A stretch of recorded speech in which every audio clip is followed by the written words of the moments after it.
Tonight at 9 on DC News Now, we're tracking Hurricane Helene, expected to make landfall in Florida tomorrow with a massive storm surge. We have the trained swiftwater rescue personnel that can assist in that. How first responders from the DMV will help search and recovery, and the weather impacts Helene could have on our region.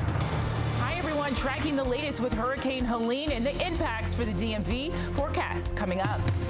Concerns at the University of Maryland when a man gropes a student near campus. Being in danger here is like the last thing that we all want. We hear from students as police search for the suspect. A judicial vacancy crisis in the district. It's been like playing whack-a-mole. It's been really, you solve one problem, another one pops up. What's causing the holdup to get more judges confirmed?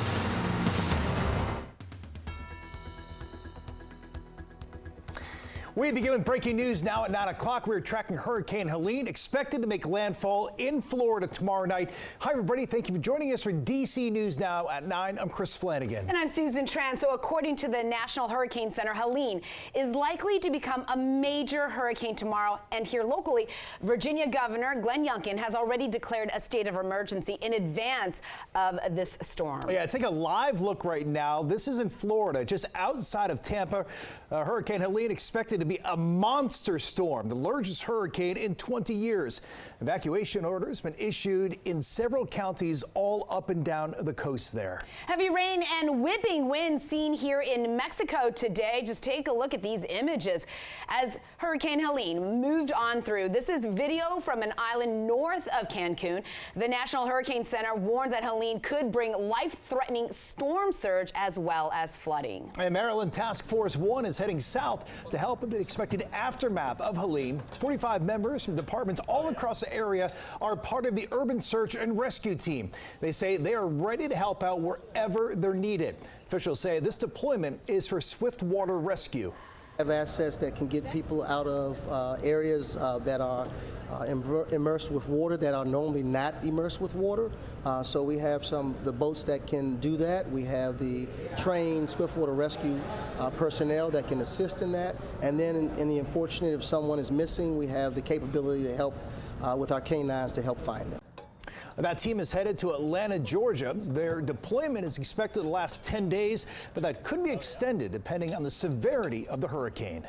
An update now, Virginia's Task Force 1 has arrived at their staging location there in Florida. This is an 80-person, 4-dog set of teams. They're now going to wait to hear where they are needed most as Hurricane Helene approaches. All right, so much happening right now. For the latest on the timing of the hurricane, let's get right over to Chief Meteorologist Janessa Webb. Yeah, and Janessa, we're really looking at tomorrow night. Yeah, that's landfall, but the impacts are far-fetching with this storm system. Here's the latest on our composite radar. You can see an eye of a storm has formed just to the north of Cancun, but these are what we call feeder bands. They're still impacting parts of the Bahamas into Miami. Miami is a low-lying area, so going to be watching flooding here in the next 12 to 24 hours. But now it goes into an open body of water of the Gulf of Mexico. So it's game on now with the rapid intensification phase. I've been really kind of tracking this storm and watching the formation. There's a good chance that this becomes a bomb cyclone where the pressure of this storm drops about 24 millibars in 24 hours. That's how strong it's going to start to whip as it gets into the Atlantic. Already noticing on radar out towards Florida. This is their live radar from Tampa down towards Miami. Those feeder bands impacting that region, and they're watching severe weather at this point, along with tropical storm warnings in place. Here's the latest cone from the National Hurricane Center. 85-mile-per-hour sustained winds. That's going to creep up throughout the overnight, transition into a Cat 2. And look how we go from Cat 2 to a major hurricane by tomorrow afternoon before landfall. Folks, there is a good potential here. That is just too much kind of room for comfort for me. I am going to put a Cat 5 on the table with this storm system because it's very large in size. This is going to be historic because it goes through the metro area of Atlanta. Haven't seen a big hurricane since 1989 of Hurricane Hugo in in that region. It's well to our west, so the DMV going to be watching those feeder bands as we go into Friday, and that is what's going to provide us moisture. This storm is very compact in nature, the size, but the wind field is super big, and that's why the flooding is going to stretch from Atlanta all the way into Charlotte. If you haven't heard about this storm surge at this point, 15 to 20 feet. If you remember Katrina was 19 feet moving through New Orleans. That takes down foundations, folks. More on this forecast. It's coming up. All right, some really dangerous images that we're looking at there, but we're going to stay prepared here. You can stay on top of weather conditions for where you live by getting the DC News Now weather app. It is free to download. When you allow your location, you will get real-time alerts wherever you are, whenever severe weather or rain is moving in. Developing now at 9, a safety alert for students at the University of Maryland. The search tonight continues for a man accused of groping a student near campus. This all happened earlier this month, but investigators have now released new images of the person they're looking for. DC News Now's Tim Reed has reaction from students. This is the intersection near campus where this incident happened nearly 3 weeks ago. Tonight I spoke to several students who are worried about what happened and are now taking steps to be more cautious. I mean, it's terrifying, and our whole sorority is like just besides ourselves because our favorite thing to do is just walk around Old Town, and being in danger here is like the last thing that we all want. These University of Maryland students are concerned about their safety after a fellow student was inappropriately touched. Police say this man seen in the video approached the female victim, touched her, then ran away. There honestly should be more policemen around this area, just watching out, being aware and alert if people need help, that they're easy to reach, because I know honestly they haven't really been. We spoke to some other students who are concerned. In each case, most are choosing to walk in pairs or groups to be safer when walking back and forth from campus to their dorm rooms. Sometimes we hear about, people getting flashed, people getting inappropriately touched or approached. And so definitely I always try to stay vigilant and try to walk in pairs around campus, because as much as I want to, trust the community around us, like you said, I think it's always best to err on the side of caution. This incident happened September 6th at the intersection of College Avenue and Princeton Avenue around 11:30 in the morning.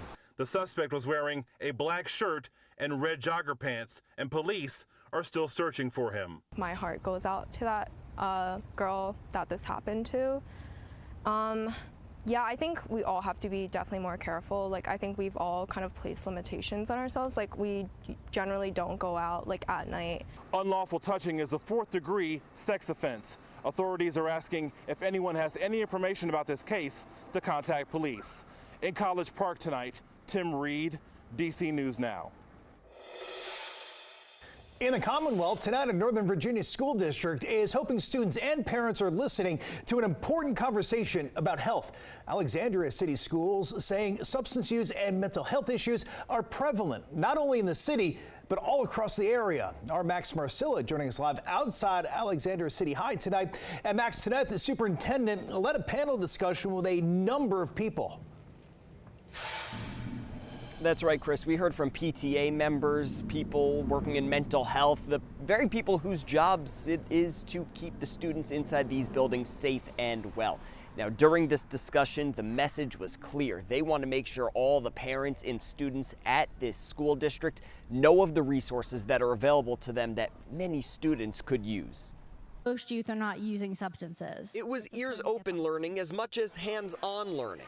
Following a panel, which was also broadcast to an online crowd of about 200 people, the small group of in-person participants joined in breakout sessions. We can save a life with today's information. It included Narcan training, an important tool in a district that's working to combat substance use in schools. Narcan CPR, until finally help comes in. Tonight's topics, substance use and students' mental health. Raising teenagers is hard, okay? It's really hard. We're hoping to connect parents with the resources that are available in our community. It's a joint effort between schools, PTA, and several others, hoping to share resources, including the school district's free mental telehealth services. We want our students to know that there are options for them and resources for them. So hopefully that they will go home and continue those conversations. This comes as Alexandria Schools has received multiple threats of violence on social media. Superintendent Melanie K. Wyatt says they're not credible, but she understands their emotional impact. Alexandria parent Marjorie Ramos says she's leaving feeling more encouraged. And I was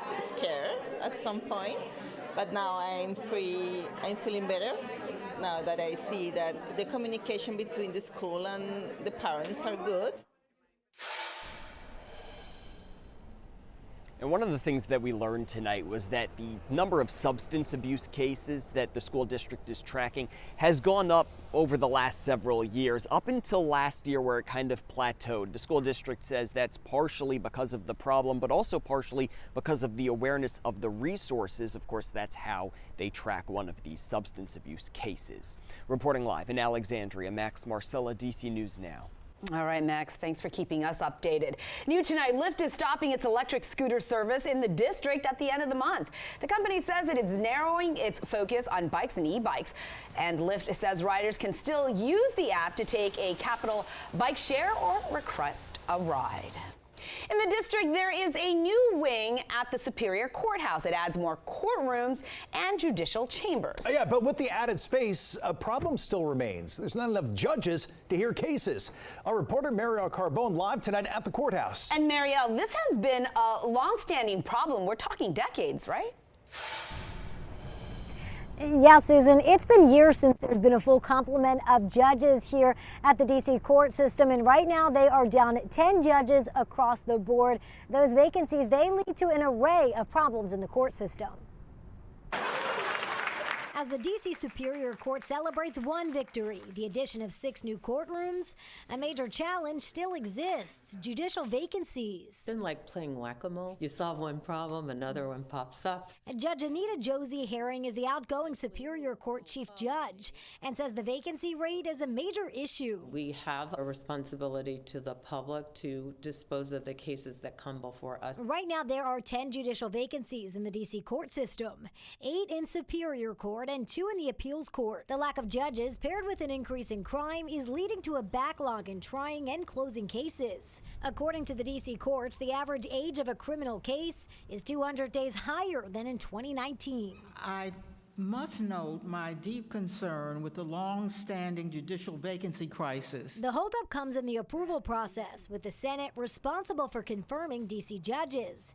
Currently, 8 judges are waiting approval. So we are desperately hoping that those judges will get through. That has an impact on Judge Milton C. Lee Jr., the incoming chief judge for Superior Court, says dealing with this challenge is the #1 focus for him as he takes over next week. The Superior Court is committed to doing what needs to be done to process cases, but it is hard to keep up the pace when we just don't have the judges to do it.